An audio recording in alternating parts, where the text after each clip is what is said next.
Hi hello welcome to CC Plus.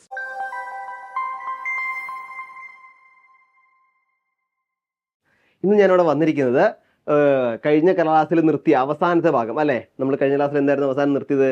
Subscription അല്ലേ. നമ്മൾ തുടങ്ങിക്കൊണ്ടിരുന്നത് not for profit organisation ആയിരുന്നു. ആ സബ്സ്ക്രിപ്ഷൻ്റെ ഒരു ചെറിയ കണക്കുമായിട്ടാണ് ഞാൻ വന്നിരിക്കുന്നത്. നമുക്ക് ലേറ്റ് ആവാതെ നമുക്ക് എങ്ങോട്ടേക്ക് പോവാം? ക്ലാസ്സിലേക്ക് പോവാം. ഓക്കെ, സബ്സ്ക്രിപ്ഷൻ എന്താണ്? സബ്സ്ക്രിപ്ഷൻ നമ്മൾ നോക്കേണ്ടത്.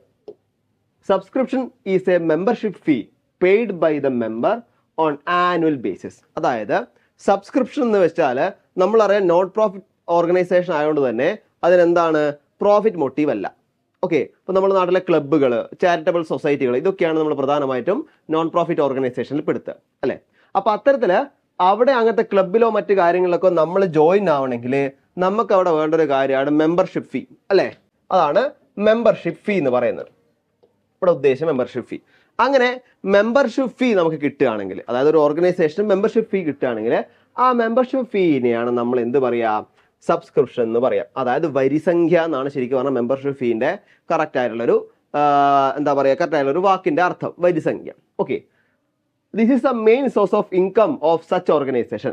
Subscription paid by the member is shown as receipt in the receipt and payment account and as income in the income and expenditure account. നമുക്ക് ഇത്തരത്തിൽ സബ്സ്ക്രിപ്ഷൻ കിട്ടിയിട്ടുണ്ടെങ്കിൽ അത് നമ്മൾ റെസിപ്റ്റ് എന്ന രീതിയിൽ റെസിപ്റ്റ് ആൻഡ് പേയ്മെന്റ് അക്കൗണ്ടിൽ എഴുതുന്നു. അത് കൂടാതെ അവിടെ ഇൻകം ആൻഡ് എക്സ്പെൻഡിച്ചർ അക്കൗണ്ടിൽ ഇൻകം എന്ന പേരിലും കൂടെ നമ്മൾ എഴുതുന്നു. അപ്പോൾ അവിടെ എന്താണ്? മെമ്പർഷിപ്പ് ഫീനെയാണ് നമ്മൾ സാധാരണഗതിയിൽ എന്തായിട്ട് പറയാ? സബ്സ്ക്രിപ്ഷൻ എന്ന രീതിയിൽ പറയാം. സബ്സ്ക്രിപ്ഷൻ എന്ന രീതിയിൽ പറയാം. അപ്പോൾ ഈ സബ്സ്ക്രിപ്ഷനായിട്ട് കുറച്ച് കാര്യങ്ങളുണ്ട്. അതായത് നമുക്കറിയാം ചില ആൾക്കാർ സബ്സ്ക്രിപ്ഷൻ എന്ത് ചെയ്യും? കറക്റ്റ് ആയിട്ട് തരും. മറ്റു ചിലരാവട്ടെ അടുത്ത വർഷത്തെയും കൂടി ഒരുമിച്ച് തരും. ചിലർ ഈ വർഷത്തെ തന്നിട്ടുണ്ടാവില്ല, ചിലപ്പോൾ അടുത്ത വർഷത്തെ തന്നിട്ടുണ്ടാവില്ല. അങ്ങനെ അത് എന്ത് ചെയ്യും? തരാതെ അവിടെ കിടക്കും. ഇങ്ങനെ ഒരുപാട് കാര്യങ്ങൾ അവിടെ ഉണ്ടാവും. അപ്പോൾ അത്തരത്തിൽ നമ്മൾ കണക്ക് ചെയ്യുന്ന സമയത്ത് എങ്ങനെയാണ് സബ്സ്ക്രിപ്ഷൻ അക്കൗണ്ട് കറക്റ്റ് ആയിട്ട് ചെയ്യുക എന്നാണ് നമ്മളിവിടെ നോക്കാൻ പോകുന്നത്. നമുക്ക് നോക്കാം എങ്ങനെ നമുക്ക് ചെയ്യാൻ പറ്റാന്നുള്ളത്. അതിനായി നമുക്കൊരു പ്രോബ്ലം ചെയ്ത് നോക്കാം. ആ പ്രോബ്ലത്തിലൂടെ നമുക്ക് കറക്റ്റ് ആയിട്ട് മനസ്സിലാവും. ഓക്കെ, ഇവിടെ ഒരു പ്രോബ്ലം ഉണ്ട്. As per receipt and payment account for the year ended March 31, 2017. ഈ ഒരു ഡേറ്റ് നമ്മൾ കറക്റ്റ് ആയിട്ട് ഓർത്ത് വെക്കണം. കാരണം ഈ ഡേറ്റ് വെച്ചാണ് നമ്മൾ സബ്സ്ക്രിപ്ഷൻ എന്ത് ചെയ്യേണ്ടത്? ആഡ് ചെയ്യണോ ലെസ് ചെയ്യണോ എന്ന് തീരുമാനിക്കുന്നത്. Okay, the subscription received whereas 2,50,000 2,50,000 ആണ് അവിടെ എന്ത് ചെയ്തത്? സബ്സ്ക്രിപ്ഷൻ സ്വീകരിച്ചിരിക്കുന്നത്. ഇനി അതുമായിട്ട് ബന്ധപ്പെട്ട കുറച്ച് അഡീഷണൽ ഇൻഫർമേഷൻ ഉണ്ട്. അപ്പോൾ നമുക്ക് നോക്കാം എന്തൊക്കെയാണുള്ളത്.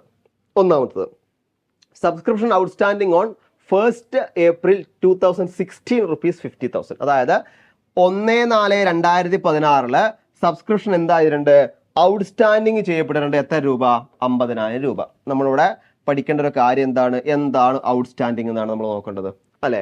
ഔട്ട്സ്റ്റാൻഡിങ് നമുക്ക് എന്തില്ല, നമുക്ക് ബാക്കിയാണ്, കിട്ടാനുണ്ട്, അതാണ് ഉദ്ദേശം. ഓക്കെ, ഇനി സബ്സ്ക്രിപ്ഷൻ ഔട്ട്സ്റ്റാൻഡിങ് ഓൺ 31st 3, 2017. അതായത് ഈ വർഷം 31/3/2017. ഈ 31/3/2017 ആണ് നമ്മൾ എന്ത് ചെയ്യുന്നത്?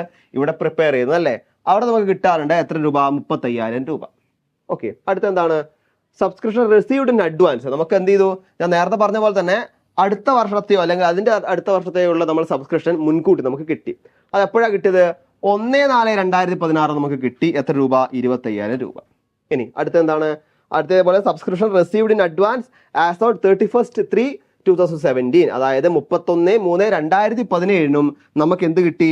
ഒരു സബ്സ്ക്രിപ്ഷൻ അഡ്വാൻസ് ആയിട്ട് നമുക്ക് കിട്ടി. എത്ര രൂപ? 30,000 രൂപ. അപ്പോൾ ഇതാണ് നമുക്ക് 4 കാര്യങ്ങൾ. അപ്പൊ ഈ 4 ഇൻഫർമേഷൻ വെച്ചിട്ട് നമുക്ക് എങ്ങനെയാണ് ഈ വർഷത്തെ സബ്സ്ക്രിപ്ഷൻ എത്രത്തോളം ഉണ്ട് എന്ന് നമുക്ക് പറയാൻ പറ്റണം. ഓക്കെ, അപ്പോൾ എങ്ങനെ നമുക്ക് ചെയ്യാം? ഇതിനകത്ത് എങ്ങനെ ഉണ്ടാവും? അതായത് ഇവിടെ മുൻവർഷങ്ങളിലെയും ഈ വർഷത്തെയും നമുക്ക് കണക്കുകൾ ഉണ്ടാവും അല്ലെ. മുൻവർഷത്തെയും ഈ വർഷത്തെയും കണക്കുണ്ടാവും. അപ്പൊ നമ്മളിവിടെ പ്രിപ്പയർ ചെയ്യുന്ന എപ്പോഴാണ്? 31/3/2017 നമ്മൾ പ്രിപ്പയർ ചെയ്തത്. അപ്പൊ ഈ വർഷത്തെയാണ് നമ്മൾ എന്ത് ചെയ്യേണ്ടത്? എടുക്കേണ്ടത്. ഓക്കെ, 31/3/2017 എന്ന വർഷത്തെയാണ് നമ്മൾ എടുക്കേണ്ടത്. അതിന്റെ പുറകിലത്തെ വർഷവും അതിന്റെ മുന്നത്തെ വർഷവും നമ്മൾ എന്ത് ചെയ്യേണ്ട? ഇപ്പൊ തൽക്കാലം എടുക്കണ്ട. അപ്പൊ ഈ വർഷത്തിൽ എന്ത് നടന്നു എന്നാണ് നമ്മൾ പ്രധാനമായിട്ട് നോക്കുന്നത്. അപ്പോൾ ഈ ഒരു കണക്കിൽ നിന്നും അല്ലെങ്കിൽ ഈ ഒരു ക്വസ്റ്റ്യനിൽ നിന്നും നമുക്ക് എങ്ങനെയാണ് ആഡ് ചെയ്യുക ലെസ് ചെയ്യാൻ നമുക്ക് നോക്കാം. അതൊരു പ്രോബ്ലം കൂടി ആകുമ്പോൾ കുറച്ചുകൂടി എന്താ ഇൻട്രസ്റ്റിംഗ് ആവും. നമുക്ക് നോക്കാം. ഇതാണ് നമുക്കതിന്റെ ഒരു റൂട്ട് വരുന്നത്. അപ്പൊ നമ്മൾ പ്രിപ്പയർ ചെയ്യേണ്ട എപ്പോഴായിരുന്നു? 31/3/2017 ആണ്. ഈ ഒരു കാലം ഓർത്തു വെക്കാം. 31/3/2017. ഓക്കെ, സബ്സ്ക്രിപ്ഷൻ അതായത് നമുക്ക് ആദ്യം തന്നെ അവിടെ സബ്സ്ക്രിപ്ഷൻ ആ ഇയർ എൻഡിൽ ലാസ്റ്റ് കിട്ടിയാണ് 2,50,000 2,50,000 നമ്മൾ നേരത്തെ എവിടെ കണ്ടു, ക്വസ്റ്റ്യൻ നമ്മൾ കണ്ടു അല്ലേ. ഇനി നമുക്ക് ഇത്തരത്തിൽ ഒരുപാട് ഡേറ്റുകൾ തന്നിട്ടുണ്ട് അല്ലേ, ഒരുപാട് ഡേറ്റുകൾ തന്നിട്ടുണ്ട്. നമുക്ക് ആ ഡേറ്റ് വെച്ച് നോക്കാം. ഇവിടെ നോക്കൂ, കണക്കിൽ വന്ന കാര്യമാണ്. ആദ്യത്തെയാണ് എന്താ, subscription outstanding on 1st April 2016. 2016 subscription അവിടെ ഔട്ട്സ്റ്റാൻഡിങ് ആയെന്ന് പറഞ്ഞ 50,000 രൂപ. 2016 സബ്സ്ക്രിപ്ഷൻ എന്തായി, ഔട്ട്സ്റ്റാൻഡിങ് ആയി 50,000 രൂപ എന്ന് പറയുന്നു. ഓക്കെ, അപ്പൊ അത്തരത്തിൽ പറയുന്ന സമയത്ത് അതെന്താണ്, 2016 നമ്മളിവിടെ പ്രിപ്പയർ ചെയ്യുന്നത് എത്രയാണ്, 2017. അത് കഴിഞ്ഞ വർഷമാണ് അല്ലെ, അത് കഴിഞ്ഞ വർഷമാണ്. അത് നമ്മളിവിടെ എന്ത് ചെയ്യണ്ട, ഇവിടെ ആഡ് ചെയ്ത് കൊടുക്കണ്ട, അതവിടെ ലെസ് ആണ് ചെയ്യേണ്ടത്. ഓക്കെ, ഇനി നമുക്ക് ഈ ഒരു ഓർഡറിൽ പോവുകയാണെങ്കിൽ നമുക്ക് ആദ്യം തന്നെ നോക്കാം. 2017 നമ്മൾ ചെയ്യുന്നത്. നോക്കൂ, ആദ്യത്തത് ആഡ് ചെയ്യണം ആദ്യം. എന്ത്, സബ്സ്ക്രിപ്ഷൻ ഔട്ട്സ്റ്റാൻഡിങ് ഓൺ 31st 3 2017. നമ്മളിപ്പോൾ എടുത്തിരിക്കുന്ന വർഷം ഏതാണ്, നമ്മൾ പ്രിപ്പയർ ചെയ്യുന്ന വർഷം 31/3/17 ആണല്ലോ. അപ്പൊ 31/3/17 സബ്സ്ക്രിപ്ഷൻ ഇവിടെ എന്തായിട്ടുണ്ട്, ഔട്ട്സ്റ്റാൻഡിങ് ആയിട്ടുണ്ട്. അപ്പൊ ആ എമൗണ്ട് നമ്മൾ എന്ത് ചെയ്യണം, ഇവിടെ നമ്മൾ ആഡ് ചെയ്ത് കൊടുക്കണം. ശ്രദ്ധിക്കണം, അതായത് ഈ വർഷം ഔട്ട്സ്റ്റാൻഡ് ആയത് നമ്മൾ എന്ത് ചെയ്യണം, ആഡ് ചെയ്ത് കൊടുക്കണം. ഇനി അത് കൂടാതെ അടുത്ത് നോക്കൂ, subscription received in advance on 1st April 2016. അതായത് 2016 അവിടെ എന്ത് ചെയ്തിട്ടുണ്ട്, ഒരു അഡ്വാൻസ് ആയിട്ട് സബ്സ്ക്രിപ്ഷൻ നമുക്ക് കിട്ടിയിട്ടുണ്ട്. അപ്പൊ 2016 ഔട്ട്സ്റ്റാൻഡിങ് കിട്ടിയത് എപ്പോഴത്തേക്കുള്ളതായിരിക്കും, 2017 ആയിരിക്കും അല്ലെ. 2016 നമ്മളോട് പറയാണ് ഇത് അടുത്ത വർഷത്തെ സബ്സ്ക്രിപ്ഷൻ ആണ് എന്ന് പറഞ്ഞാൽ അതെന്തായിരിക്കും, അടുത്ത വർഷത്തേക്കുള്ള. അപ്പൊ അടുത്ത വർഷം എന്ന് പറയുമ്പോൾ എപ്പോഴാ, 2017 അല്ലെ. അപ്പൊ എന്ത് ചെയ്യണം, നമ്മള് ആ സബ്സ്ക്രിപ്ഷൻ കൂടെ, അതായത് കഴിഞ്ഞ വർഷം നമുക്ക് അഡ്വാൻസ്ഡ് ആയിട്ട് എന്തെങ്കിലും കിട്ടിയിട്ടുണ്ടെങ്കിൽ അതും കൂടി നമ്മളിവിടെ എന്ത് ചെയ്ത് കൊടുക്കണം, ആഡ് ചെയ്ത് കൊടുക്കണം.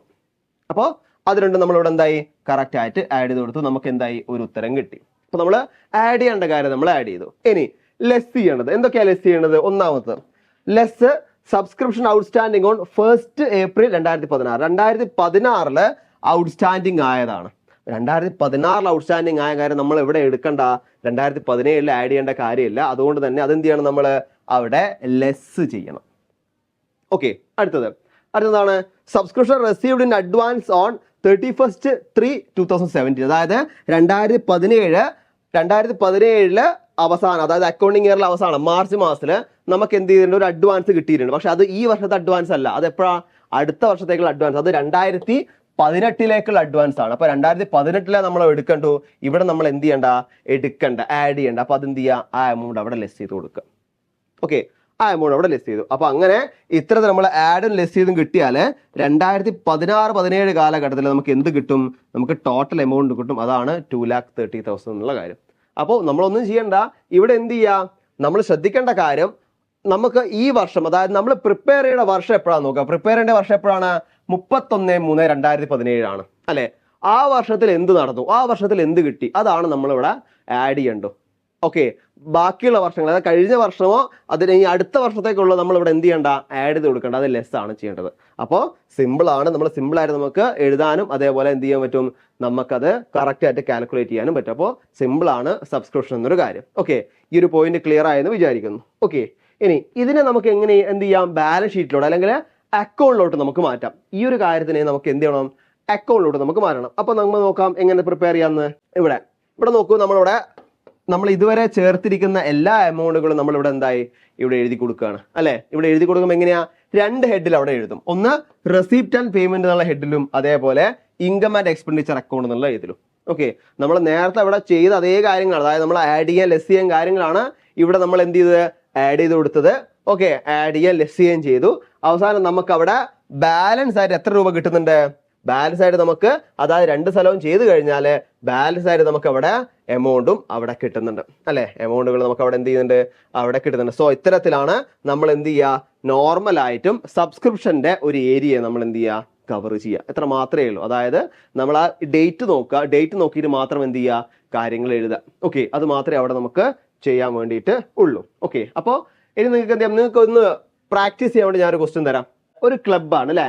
A club received ₹20,000 as subscription during their 2016-17 അല്ലെ. അവിടെ എന്ത് ചെയ്തിട്ടുണ്ട്, അവിടെ ഒരു ക്ലബ്ബ് ഒരു സബ്സ്ക്രിപ്ഷൻ അവിടെ എടുത്തിട്ടുണ്ട്. 2016-17 കാലഘട്ടത്തിലാണ് റിസീവ് ചെയ്തത്. എപ്പോഴാണ്, 20,000 രൂപയാണ്. 15-16 30,000 രൂപ കിട്ടിയിട്ടുണ്ട്. അതേപോലെ തന്നെ 17, 18, 2000 രൂപയും കിട്ടിയിട്ടുണ്ട് അല്ലെ. അവിടെ അതേപോലെ തന്നെ ആ എൻഡിൽ, അതാ ഇയർ എൻഡിൽ അവിടെ എന്ത് കിട്ടിയിട്ടുണ്ട്? 6000 രൂപയും കിട്ടിയിട്ടുണ്ട്. ഓക്കെ, ഇതൊക്കെയാണ് അവിടെ തന്നിരിക്കുന്ന ഇൻഫർമേഷൻ. ഇനി നമുക്ക് ഇത് വെച്ചിട്ട് എന്താ നമ്മൾ പ്രിപ്പയർ ചെയ്യേണ്ടത്? അവിടെ നമ്മൾ ഇതേപോലെ സബ്സ്ക്രിപ്ഷൻ അക്കൗണ്ട് ആണ് പ്രിപ്പയർ ചെയ്യേണ്ടത് അല്ലേ. ഇതേപോലെ സബ്സ്ക്രിപ്ഷൻ അക്കൗണ്ട് നമ്മൾ പ്രിപ്പയർ ചെയ്യണം. അവിടെ പറഞ്ഞൊരു കാര്യമുണ്ട്, in the case the receipt and payment account will show on 20,000 as receipt on subscription. അവിടെ റെസിപ്റ്റ് ആൻഡ് പേയ്മെന്റ് അക്കൗണ്ടിൽ റെസിപ്റ്റ് ഓൺ സബ്സ്ക്രിപ്ഷനിൽ അവിടെ എന്ത് കൊടുത്തിട്ടുണ്ട്? 20,000 രൂപയാണ് അവിടെ ഉള്ളതെന്ന് കൊടുത്തിട്ടുണ്ട്. ഓക്കെ, അപ്പൊ നമ്മൾ അതേപോലെ തന്നെ but the income and expenditure account will show on 21,000. അവിടെ റെസിപ്റ്റ് ആൻഡ് പേയ്മെന്റ് അക്കൗണ്ടിൽ 20,000ഉം ഇൻകം ആൻഡ് എക്സ്പെൻഡിച്ചർ അക്കൗണ്ടിൽ 21,000 ആണ് അവിടെ കൊടുത്തിരിക്കുന്നത്. അപ്പോൾ ഇതാണ് നമുക്ക് ബേസിക് ആയിട്ടുള്ള ഇൻഫർമേഷൻ.